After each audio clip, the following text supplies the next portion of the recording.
ತುಳಸಿ ತೋರಿಸೋ ಕಾಳಜಿ ಪ್ರೀತಿನಲ್ಲಿ ನನಗೆ ಯಾವತ್ತೂ ನಾನು ಒಂಟಿ ಅಂತ ಅನ್ನಿಸ್ಲೇ ಇಲ್ಲ ಕಣೋ. ನನಗೆ ಸ್ವಂತ ಮಗಳಿದ್ದರೂ ಅವಳು ಇಷ್ಟು ಪ್ರೀತಿಯಿಂದ ನೋಡ್ಕೋತಿರ್ಲಿಲ್ಲ. ಹಾಗೆ ನೋಡಿಕೊಂಡ್ಳು. ನನಗಿಂಥ ಜೀವನ ಸಿಕ್ಕಿತ್ತು ಅಂತ ಬೇರೆ ಎಲ್ರಿಗೂ ಇಂಥದ್ದೇ ಜೀವನ ಸಿಗುತ್ತೆ ಅಂತ ಹೇಳೋದು ಕಷ್ಟ. ಅದಕ್ಕೆ ನಿನ್ನನ್ನು ಕೇಳ್ತಾ ಇದ್ದೀನಿ, ನಿನಗೆ ಯಾವತ್ತಾದರೂ ನೀನು ಒಂಟಿ ಅಂತ ಅನಿಸಿತಾ ಮಾಧವ? ಜೊತೆಗೊಬ್ಬ ಸಂಗಾತಿ ಬೇಕು ಅಂತ ಅನಿಸಿತಾ? ಇಲ್ಲ ಅಂದರೆ ಸುಳ್ಳಾಗತ್ತೆ ದತ್ತ. ಕೆಲವು ಸಲ ಎಲ್ಲರೂ ಇದ್ದರೂ ಒಂಟಿ ಅನಿಸುತ್ತೆ. ಎಲ್ಲ ಅವರವರ ಬದುಕಲ್ಲಿ ಬ್ಯುಸಿ ಆದಾಗ, ಹೇಳ್ಕೊಳಕ್ಕೆ ಯಾರೂ ಇಲ್ಲ ಅನ್ನಿಸ್ದಾಗ ನೋವು ಆಗುತ್ತೆ. ಮಕ್ಕಳು, ಸೊಸೆ ಎಲ್ಲರೂ ಇದ್ದರೂ ಎಷ್ಟೋ ಸಲ ಅವರವರ ಜೀವನದಲ್ಲಿ ಅವರು ಬ್ಯುಸಿ ಆಗಿಬಿಡ್ತಾರೆ. ಅವರ ಪ್ರಯಾರಿಟೀಸ್ ಬೇರೆಯೇ ಇರುತ್ತೆ. ಹಾಗೆಲ್ಲ ನಾವೇ ಪ್ರಯಾರಿಟಿ ಅಂತ ಅಂದ್ಕೊಳ್ಳೋರು ಯಾರಾದರೂ ಇರಬೇಕಲ್ವಾ ಅಂತ ಅನಿಸೋದು ಸಹಜ. ವಯಸ್ಸಿದ್ದಾಗ ಕೆಲಸ, ಕೆರಿಯರು, ಫ್ರೆಂಡ್ಸು ಅಂತ ಸಮಯ ಕಳೆಯುತ್ತೆ. ಆದರೆ ವಯಸ್ಸಾಗ್ತಿದ್ದ ಹಾಗೆ ತಮ್ಮ ಸಮಯನ ನಮಗೆ ಮೀಸಲಿಡೋ ಒಂದು ಜೀವ ಬೇಕು ಅನಿಸುತ್ತೆ.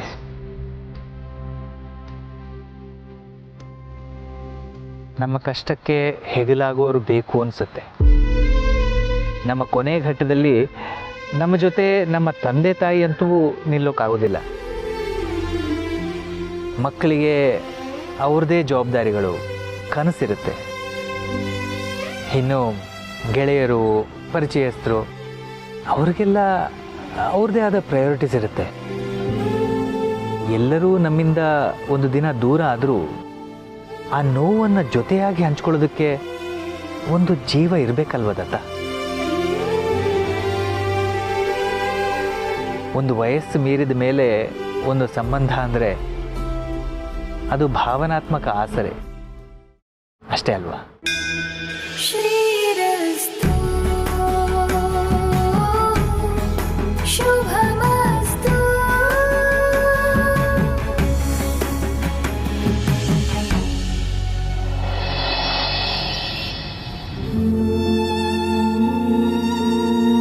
ಒಂದೆರಡು ದಿನದಿಂದ ಕೆಫೆಗೆ ಹೋಗೋದು ಲೇಟ್ ಆಗ್ತಿತ್ತು.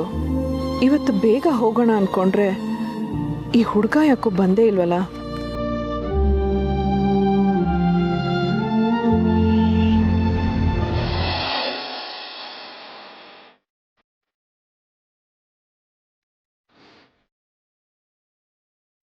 ಅಯ್ಯೋ, ಇದೇನಿದು? ನೀನ್ ಊಟ ತರಬೇಡ ಅಂದ್ರೆ ತಂದಿದ್ಯಾ? ನಾನೇ ತರ್ತೀನಿ ಅಂತ ಹೇಳಿದ್ನಲ್ಲ. ಊಟ ತಂದಿದ್ದೀನಿ, ಆದ್ರೆ ಇದು ನನಗಲ್ಲ, ನಿಮ್ಗೆ. ನನಗ? ಹೌದು. ನೀವು ನಿಮ್ಮ ಬಾಕ್ಸ್ ನನಗೆ ಕೊಟ್ಬಿಟ್ರೆ ನೀವೇನು ಊಟ ಮಾಡ್ತೀರಾ? ನೀವು ಕೆಲಸ ಮಾಡ್ತೀರಾ, ಆಚೆ ಹೋಗಿ ತಿನ್ನೋದು ಬೇಡ ಅಂತ ತಂದೆ. ಎಷ್ಟು ಒಳ್ಳೆ ಮನ್ಸಪ್ಪ ನಿಂದು. ಅಯ್ಯೋ, ನಾನು ತಂದಿದ್ದೀನಿ ಅಂದ್ರೆ ನಾನು ಮಾಡಿದ್ದೀನಿ ಅನ್ಕೋಬೇಡಿ. ನನಗೂ ಅಡುಗೆಗೂ ಆಗ ಬರಲ್ಲ. ನಾನೇ ಅಡುಗೆ ಮಾಡ್ತೀನಂದ್ರೂ ನನ್ನ ಹೆಂಡತಿ ಬಿಡಲ್ಲ. ನಾನು ಅಡುಗೆ ಮೇಲೆ ಅವಳಿಗೆ ಅಷ್ಟೊಂದು ನಂಬಿಕೆ. ನೀನ್ ನೋಡಿದ್ರೆ ಖುಷಿ ಆಗತ್ತಪ್ಪ. ಈ ತರ ಹಂಚ್ಕೊಂಡು ತಿನ್ನೋ ಗುಣ ಎಲ್ರಿಗೂ ಇರಲ್ಲ. ಓ, ಬಸ್ ಬಂತು, ತಗೋಪ್ಪ. ಬರ್ಲಾ? ಎಕ್ಸ್ಕ್ಯೂಸ್ ಮೀ, ನೀವೇನು ಅನ್ಕೊಳಲ್ಲ ಅಂದ್ರೆ ನಿಮ್ಮ ಫೋನ್ ನಂಬರ್ ಕೊಡಬೋದಾ ಪ್ಲೀಸ್? ಅದಕ್ಕೇನಂತಪ್ಪ, ತಗೋ.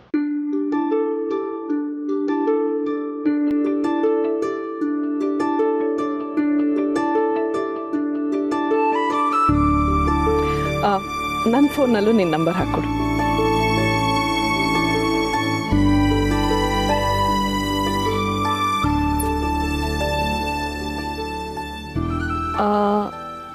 ಅವಿ.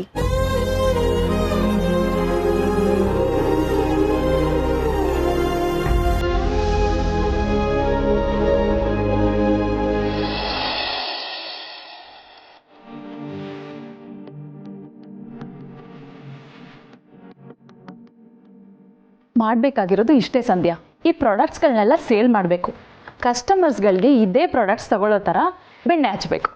ಬೇಕಿದ್ರೆ ನೀನು ಈ ಪ್ರಾಡಕ್ಟ್ಸ್ನೆಲ್ಲ ಟ್ರೈ ಮಾಡಿ ನೋಡು, ತುಂಬ ಚೆನ್ನಾಗಿದೆ. ಎಸ್ಪೆಷಲಿ ಈ ಫೌಂಡೇಶನ್ ಆಸಮ್ ಆಗಿದೆ ಕಣೆ. ಅಲ್ವೇ, ಇಷ್ಟೊಂದು ಬ್ರ್ಯಾಂಡ್ ಇದೆ, ಇವಾಗೆಲ್ಲ ಇದನ್ನೆಲ್ಲ ಯಾರೇ ತಗೋತಾರೆ? ಅಷ್ಟು ಪ್ರಾಡಕ್ಟ್ಗಳ ಮಧ್ಯೆನೂ ನಮ್ಮ ಪ್ರಾಡಕ್ಟ್ಗಳನ್ನ ತಗೊಳ್ಳೋ ಹಾಗೆ ಮಾಡೋದೇ ನಿನ್ನ ಕೆಲಸ. ನನಗೆ ಜಾಸ್ತಿ ಹಣ ಹಾಕುವಷ್ಟು ಅನುಕೂಲ ಇರಲಿಲ್ವೇ. ನಮ್ಮ ಅತ್ತೆ ಮಾವನೂ ಹೆಲ್ಪ್ ಮಾಡಲಿಲ್ಲ. ನಾನು ಹಾಕಿದ್ದೆ ಸ್ವಲ್ಪ, ಅದು ಡಬಲ್ ಆಗಿದೆ. ಜಾಸ್ತಿ ಇನ್ವೆಸ್ಟ್ ಮಾಡಿದರೆ ಚೆನ್ನಾಗಿರೋದು ಅಂತ ಇವಾಗ ಅನ್ನಿಸ್ತಿದೆ. ಸೀರಿಯಸ್ಲಿ ಇಷ್ಟೊಂದೆಲ್ಲ ಲಾಭ ಇದೆಯೇ? ಹ್ಞೂ ಕಣೆ, ನಿಜ ಹೇಳಬೇಕು ಅಂದರೆ ನಾನೇನಾದರೂ ಜಾಸ್ತಿ ಹಣ ಹಾಕಿದರೆ ಇಷ್ಟೊತ್ತಿಗೆ ಒಂದು ಅರ್ಧ ಸೈಟ್ ಆದರೂ ತೊಗೊಂಡ್ಬಿಡ್ತಿದ್ದೆ. ನಿನಗೂ ಅಷ್ಟೇ ಸಂಧ್ಯಾ, ನೀನು ಎಷ್ಟು ಇನ್ವೆಸ್ಟ್ ಮಾಡ್ತೀಯಾ ಅನ್ನೋದ್ರ ಮೇಲೆ ಕಂಪ್ನಿ ನಿನಗೆ ಮೆಂಬರ್ಶಿಪ್ ಕೊಡುತ್ತೆ. ಜಾಸ್ತಿ ಇನ್ವೆಸ್ಟ್ ಮಾಡಿದರೆ ಅಂಥವ್ರಿಗೆ ಜಾಸ್ತಿ ರಿಟರ್ನ್ ಸಿಗುತ್ತೆ ಕಣೆ. ಹಾಗೆ ಬೇರೆ ಇದೆಯಾ? ಕಂಪ್ನಿ ಇರೋದು ಎಲ್ಲಿ ಅಂದೆ? ಟ್ರಸ್ಟ್ ವರ್ತಿ ತಾನೆ? ನನ್ನ ಮೇಲೆ ನಂಬಿಕೆ ಇಲ್ವೇನೆ ನಿನಗೆ? ಕಂಪ್ನಿ ಹೆಡ್ ಆಫೀಸ್ ಇರೋದು ಮುಂಬೈಯಲ್ಲಿ. ಇಲ್ಲೊಂದು ಬ್ರಾಂಚ್ ಇದೆ. ಆಫೀಸ್ಗೇನು ಹೋಗೋದು ಬೇಕಾಗಿಲ್ಲ, ಮನೆಯಲ್ಲೇ ಕೂತ್ಕೊಂಡು ಫೋನಲ್ಲೇ ಮಾಡೋ ಕೆಲಸ. ಸರಿ ಕಣೆ, ನೀನು ಇಷ್ಟು ಹೇಳ್ತಿದ್ಯಾ ಅಂದಮೇಲೆ ನಾನು ಇನ್ವೆಸ್ಟ್ ಮಾಡ್ತೀನಿ. ಸದ್ಯಕ್ಕೆ ಒಂದು 50,000 ಹಾಕ್ತೀನಿ. ಲಾಭ ಬಂದರೆ ಆಮೇಲೆ ನೋಡೋಣ. ತಲೆ ಕೆಟ್ಟಿದ್ದೀರಿ ನಿನಗೆ. ಡಬಲ್ ಲಾಭ ಬರುತ್ತೆ ಅಂದ್ರೂ 50,000 ಅಂತಿದ್ಯಲ್ಲ. ನನ್ನ ಹತ್ರ ಏನೋ ಹಣ ಇರಲಿಲ್ಲ, ನಿನ್ನ ಹತ್ರ ಇದೆ ತಾನೆ. ನೀನು ಜಾಸ್ತಿ ಇನ್ವೆಸ್ಟ್ ಮಾಡಿದರೆ ಜಾಸ್ತಿ ರಿಟರ್ನ್ಸ್ ಬರೋ ಥರ ನಮ್ಮ ಬಾಸ್ ಹತ್ರ ಹೇಳಿ ಮಾಡಿಸ್ತೀನಿ. ಒಂದೇ ಸಲ ಲೈಫಲ್ಲಿ ಸೆಟ್ಲ್ ಆಗೋ ಅವಕಾಶ ಸಿಕ್ಕಿದೆ, ಬಿಡ್ತೀಯಾ? ಹಾಗಂತೀಯಾ? ಹ್ಞೂ ಕಣೆ, ಡೌಟೇ ಬೇಡ.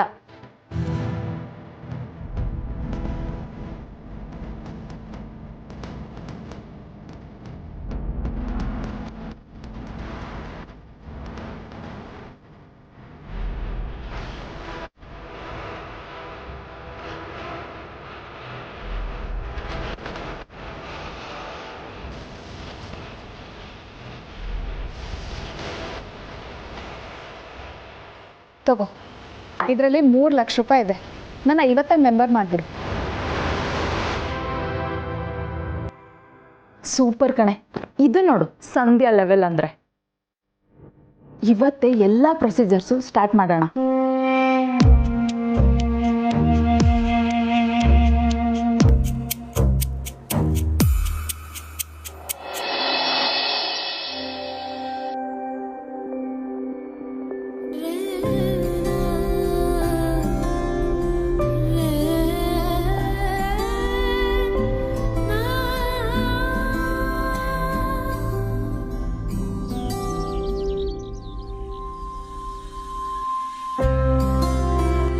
ಅರೆ, ನಮ್ಮ ಮನೇಲೂ ಇದೇ ಥರದ ಬ್ಯಾಗ್ ಇದೆಯಲ್ವಾ?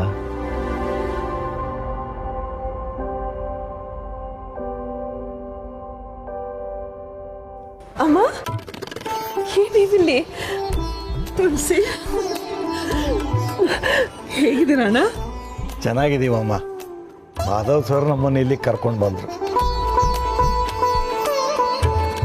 ಅದು ಶೇಷಗಿರಿಯವರು ಇನ್ಮೇಲೆ ನಮ್ಮ ಕೆಫೆಲೆ ಕೆಲಸ ಮಾಡ್ತಾರೆ, ಅಕೌಂಟ್ಸ್ ಡಿಪಾರ್ಟ್ಮೆಂಟಲ್ಲಿ. ಇಲ್ಲೇ ಕೆಫೆ ಹಿಂದ್ಗಡೆ ಒಂದು ಸಣ್ಣ ಮನೆ ನೋಡಿದ್ದೀನಿ, ಅಲ್ಲೇ ಇರ್ತಾರೆ. ಅಣ್ಣ, ನೀವು ನಿಮ್ಮ ತಮ್ಮನ ಮನೇಲಿ? ಅದು ತುಳಸಿ, ನಾನೇ ಅವರನ್ನು ಕರ್ಕೊಂಬಂದೆ ಇಲ್ಲಿಗೆ.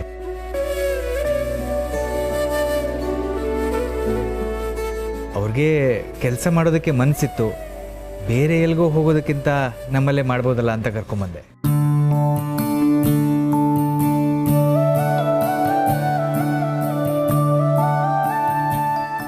ಅಭಿದು ಮದುವೆ ಬಟ್ಟೆ ಶಾಪಿಂಗ್ ಇದೆ ಇವತ್ತು. ಒಡವೆ ತಗೊಳಕ್ಕಂತೂ ಹೋಗೋಕ್ಕಾಗಿಲ್ಲ.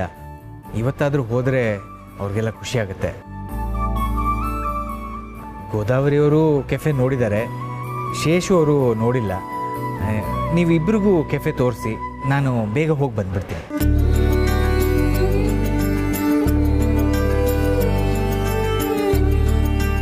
ನೀವು ಜ್ಯೂಸ್ ಕುಡಿತಾರೆ, ನಾನು ಬಂದ್ಬಿಟ್ಟೆ.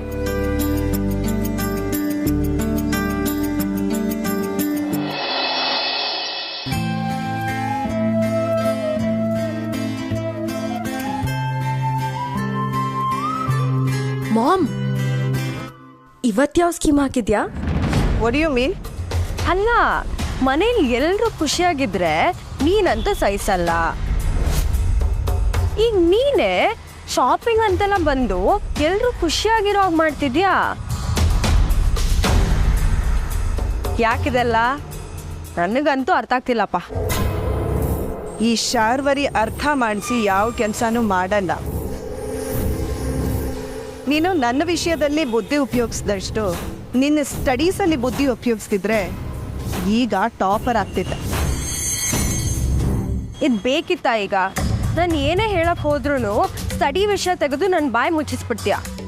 ಶಾಪಿಂಗಿಗೆ ಬಂದಿದ್ಯಾ? ಶಾಪಿಂಗ್ ಎಂಜಾಯ್ ಮಾಡಿ, ಮಿಕ್ಕಿದ್ದೆಲ್ಲ ನೋಡ್ಕೊಳ್ತೀನಿ. ನಿನಗೆ ಅದ್ರ ಚಿಂತೆ ಬೇಡ. Comment sir.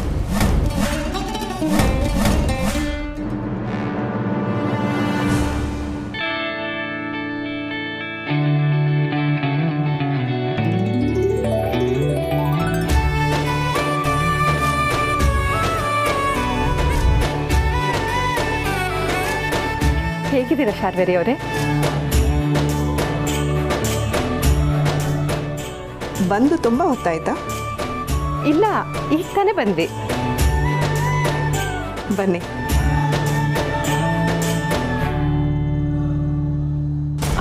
ಲಾಸ್ಟ್ ಟೈಮ್ ಸಿರಿ ಬ್ಯಾಗ್ಗೆ ಓಲೆ ಬಾಕ್ಸ್ ಹಾಕ್ದಂಗೆ ಈ ಟೈಮ್ ಏನೂ ಮಾಡಬೇಡ. ಲಾಸ್ಟ್ ಟೈಮ್ ಮಾಮ್ ಇರಲಿಲ್ಲ, ಬಚಾವಾದೆ. ಇವತ್ತು ಅವರಿದ್ದಾರೆ, ಬಿ ಕೇರ್ಫುಲ್ನ. ಆ ಬಾಕ್ಸ್ ಹಾಕಿದ್ದು ನಾನೇ ಅಂತ ಇವಳಿಗೆ ಹೇಗೆ ಗೊತ್ತಾಯ್ತು?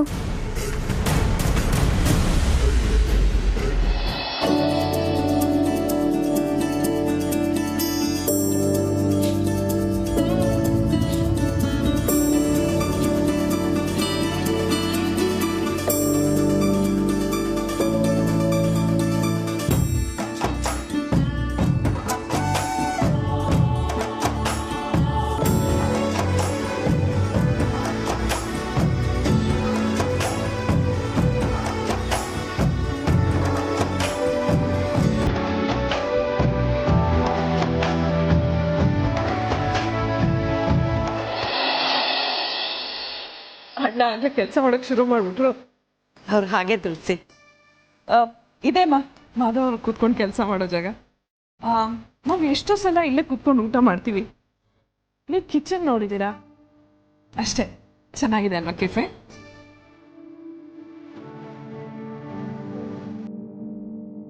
ಅನ್ಬೋದ? ಯಾಕೆ ಅಳ್ತಾ ಇದ್ದೀರಾ? ಕೂತ್ಕೊಳ್ಳಿ.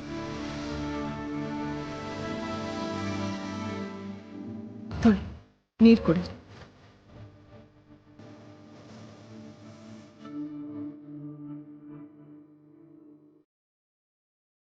ಅಮ್ಮ, ನಾವು ನಿಮ್ಮನ್ನ ಸ್ವಂತ ಮನೆಯವರು ಅಂತಾನೆ ಅನ್ಕೊಂಡಿರೋದು. ನೀವು ನನ್ನಿಂದಾನೇ ಏನೋ ವಿಷಯ ಮುಚ್ಚಿಡ್ತಾ ಇದ್ದೀರಾ. ಹೇಳಿಮ್ಮ, ಏನಾಯ್ತು ಅಂತ.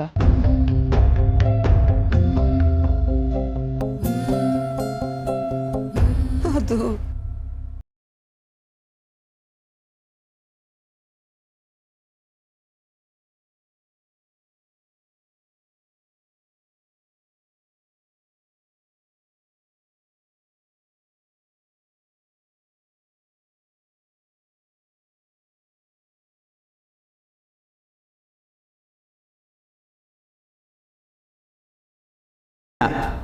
ಅಡ್ಜಸ್ಟ್ ಮಾಡ್ಕೊಳ್ಳಿ ಪ್ಲೀಸ್.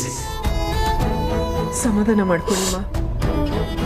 ಶೇಷವಣ್ಣ ಅವ್ರ ತಮ್ಮ ಕರೆದ್ರು ಅಂತ ಹೇಳಿದ್ರು. ಆದರೆ ವಿಷಯ ಇದು ಅಂತ ಗೊತ್ತಿದ್ದಿದ್ರೆ ನಾವುಗಳು ನಿಮ್ಮನ್ನು ನಮ್ಮ ಮನೆಯಿಂದ ಹೋಗೋಕ್ಕೆ ಬಿಡ್ತಾ ಇರಲಿಲ್ಲ. ನಾವೆಲ್ಲ ಇದ್ದು ನೀವು ಹೀಗೆ ಕಷ್ಟಪಡೋ ಹೋಗಾಯ್ತಲ್ಲ, ಕ್ಷಮಿಸಿಮ್ಮ. ಅಯ್ಯೋ ತುಳಸಿ, ನೀನು ಯಾಕಮ್ಮ ಕ್ಷಮೆ ಕೇಳ್ತೀಯ? ಇದಕ್ಕೆಲ್ಲ ಕಾರಣ ನಮ್ಮ ಸೊಸೆ. ಅವಳೇ ನೆಮ್ಮದಿಯಿಂದ ಇದ್ದಾಳೆ, ನೀನು ಯಾಕೆ ನೊಂದ್ಕೋತೀಯ? ಆದರೆ ಈ ವಯಸ್ಸಲ್ಲಿ ಇಂಥ ಪರಿಸ್ಥಿತಿ. ನಾನು ಹಾಗೆ ಅಂದ್ಕೊಂಡಿದ್ದೆ ತುಳಸಿ. ಆದರೆ ನಾನೀಗ ಅಳ್ತಿರೋದು ದುಃಖಕ್ಕಲ್ಲ ತುಳಸಿ. ಸ್ವಂತ ಮಗನ ಹೆಂಡ್ತಿ ನಮ್ಮ ಸೊಸೆ ಅನ್ನಿಸ್ಕೊಂಡವಳು ನಮ್ಮನ್ನ ಮನೆಯಿಂದ ಹೊರಗೆ ಹಾಕಿದ್ಲು. ಆದರೆ ರಕ್ತ ಸಂಬಂಧ ಇದ್ದಿರೋ ನೀವು ನಮ್ಗೆ ಆಶ್ರಯ ಕೊಟ್ರೆ. ಆಮೇಲೆ ಯಾವುದೋ ಹೋಟ್ಲಲ್ಲಿ ಕಷ್ಟಪಡ್ತಿರೋವಾಗ ಮಾಧವ್ ಸರ್ ಕೂಡ ಅದೇ ಹೋಟ್ಲಿಗೆ ಬರೋ ಹಾಗೆ ಮಾಡ್ದ. ಆ ದೇವ್ರು ಮಾಡಿದ್ನೋ ಮಾಧವ್ ಸಾರೇ ದೇವ್ರ ಥರ ಬಂದರು ಗೊತ್ತಿಲ್ಲ. ಒಟ್ಟಿನಲ್ಲಿ ನಮಗೂ ಒಂದು ನೆಲೆ ಸಿಗೋ ಹಾಗೆ ಮಾಡಿದ್ರು. ಆ ವಿಶ್ವಾಸ ನೆನೆಸ್ಕೊಂಡು ಕಣ್ ತುಂಬಿತು ತುಳಸಿ.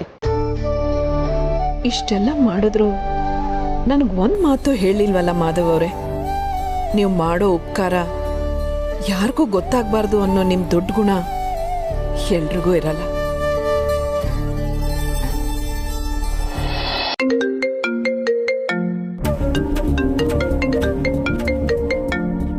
ಇದು ಮಾಧವ್ ಅವ್ರ ಫೋನ್ ಅಲ್ವಾ? ಮರ್ತ್ಬಿಟ್ಟು ಬಿಟ್ಟು ಹೊಟ್ಟೋದ್ರಾ? ಯಾರೋ ಏನೋ ಏನು ಅರ್ಜೆಂಟ್ ಇತ್ತೋ ಫೋನ್ ತಗೊಂಡು ಅವ್ರು ಇಲ್ಲ ಆಮೇಲೆ ಮಾಡಿ ಅಂತ ಹೇಳ್ಬಿಡು. ಹಲೋ ಮಾಧವ್ ಸರ್, ನಾನು IDBB ಬ್ಯಾಂಕಿಂದ ಮೋನಿಶಾ ಅಂತ. ನಮಸ್ಕಾರ, ನಾನು ತುಳಸಿ ಮಾತಾಡ್ತಾ ಇರೋದು. ಮಾಧವ್ ಅವರು ಫೋನ್ ಬಿಟ್ಟು ಹೋಗಿದ್ದಾರೆ. ನೀವು 1 ಗಂಟೆ ಆದ್ಮೇಲೆ ಫೋನ್ ಮಾಡ್ತೀರಾ? ಅವ್ರ ಹತ್ರ ಸ್ವಲ್ಪ ಅರ್ಜೆಂಟಾಗಿ ಮಾತಾಡಬೇಕಿತ್ತಲ್ಲ. ಅವ್ರದ್ದು ಬೇರೆ ನಂಬರ್ ಇದೆಯಾ? ಸ್ವಲ್ಪ ಅರ್ಜೆಂಟ್ ಇತ್ತು. ಹೌದಾ? ಅವ್ರಿಗೆ ಆದಷ್ಟು ಬೇಗ ನಿಮಗೆ ಫೋನ್ ಮಾಡಕ್ಕೆ ಹೇಳ್ತೀನಿ.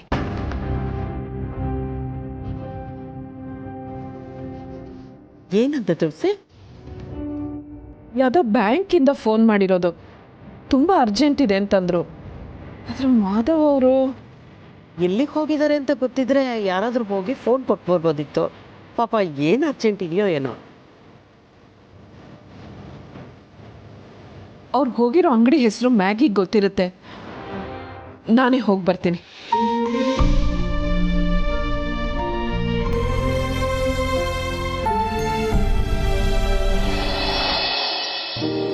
ಸರ್, ಇನ್ನು 1 ಅವರ್ ಕಪೂರ್ ಇಂಡಸ್ಟ್ರಿ ಜೊತೆ ಮೀಟಿಂಗ್ ಇದೆ. ಅದನ್ನೆಲ್ಲ ಕಾನ್ಫರೆನ್ಸ್ ಹಾಲ್ನಲ್ಲೇ ಅರೇಂಜ್ ಮಾಡೋದಾ? Yes please. ಈಗ ಮುಗ್ದಿರೋ ಮೀಟಿಂಗ್ ಮಿನಿಟ್ಸ್ ನಂಗೆ ಮೇಲ್ ಮಾಡಿ. Okay sir.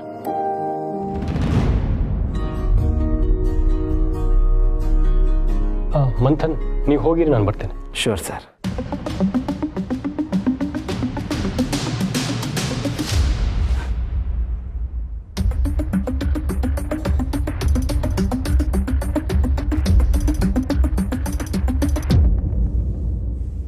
ಅಭಿ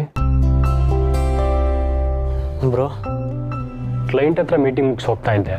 ನೀನು ಇಲ್ಲಿರೋದನ್ನ ನೋಡಿದೆ. ಯಾಕೋ ಟೆನ್ಷನ್ಲಿದೆ ಅನಿಸ್ತು. Any problem? ಹಾಗೇನಿಲ್ಲ ಬ್ರೋ. ನನ್ನ ಹತ್ರ ಮುಚ್ಚಿಡ್ತಿದ್ಯಾ? ನೀನು ನ್ಯೂಸ್ ಪೇಪರ್ ಬಂದಿದ್ದ ವಿಷಯಕ್ಕೆ ತಲೆ ಕೆಡ್ಸ್ಕೊಂಡಿದ್ಯಾ ತಾನೆ? ತಲೆ ಕೆಡ್ಸ್ಕೊಂಡು ಏನು ಯೂಸು ಬ್ರೋ? ನೀನು ಅಟ್ಲೀಸ್ಟ್ ಅಮ್ಮನ ನೋಡಿದ್ಯಾ, ಅವ್ರ ಜೊತೆ ಟೈಮ್ ಸ್ಪೆಂಡ್ ಮಾಡಿದ್ಯಾ, ಅದೆಲ್ಲ ನಿನಗೆ ನೆನಪಿದೆ. ಆದರೆ ನನಗೆ ಅದು ಯಾವುದೂ ನೆನಪಿಲ್ಲ.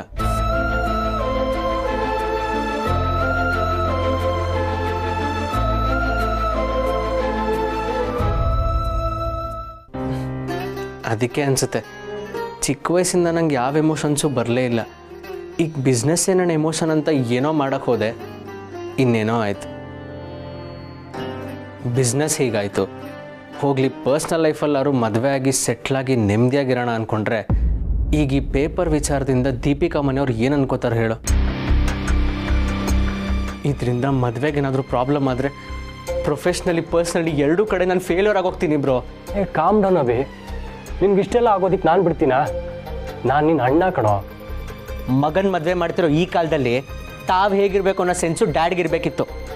ಅವರಿಗೆ ಯಾಕೆ ಕನ್ಸರ್ನ್ ಇಲ್ಲ? ಯಾರ್ಯಾರ ಜೊತೆ ಸುತ್ತಾಡ್ತಾ ಇದ್ರೆ ನೀನೇನು ಮಾಡೋಕ್ಕಾಗುತ್ತೆ ಬ್ರೋ? ಅವ್ರ ವಿಷಯ ನನಗೆ ಬೇಡ. ಮೊದಲಿಂದಾನು ನಾನು ಅವರಿಂದ ದೂರ ಇದ್ದೆ. ಈಗ ಇಂಥದ್ದೆಲ್ಲ ಮಾಡಿ ಅವ್ರು ನನ್ನಿಂದ ಇನ್ನೂ ದೂರ ಆಗ್ತಿದ್ದಾರೆ ಅಷ್ಟೇ. ಆದರೆ ಅವ್ರು ಯಾವುದೇ ಬಿಹೇವಿಯರು ನಿನ್ನ ಲೈಫಲ್ಲಿ ಯಾವುದೇ ಪರಿಣಾಮ ಬೀಳ್ದಿರೋ ಹಾಗೆ ನಾನು ನೋಡ್ಕೋತೀನಿ. Are you sure? ನಾನು ನಿನ್ನ ನಂಬಲಾ? ನಂಬಿಕೆ ಬರ್ತಿಲ್ಲ ಅಂದ್ರೆ ಕೇಳು. ನೀನು ಅಂದ್ಕೊಂಡಿದ್ಯಲ್ಲ, ಯಾವುದೇ ಸಮಸ್ಯೆ ಇಲ್ಲದೆ ನಿನ್ಗೆ ಯಾವತ್ತೂ ಬೇಜಾರಾಗದೆ ಇರೋ ಹಾಗೆ ನೋಡ್ಕೊಳ್ಳೋ ಜವಾಬ್ದಾರಿ ನಂದು. ಇದು ಬರೀ ಮಾತಲ್ಲ ಅಭಿ, ನನ್ನ ಪ್ರಾಮಿಸ್. ಅಣ್ಣ ತಮ್ಮನ್ ಮಾಡ್ತಿರೋ ಪ್ರಾಮಿಸ್ ಅಲ್ಲ, ಅಮ್ಮ ಮಗನ್ ಮಾಡ್ತಿರೋ ಪ್ರಾಮಿಸ್ ಅನ್ಕೋ.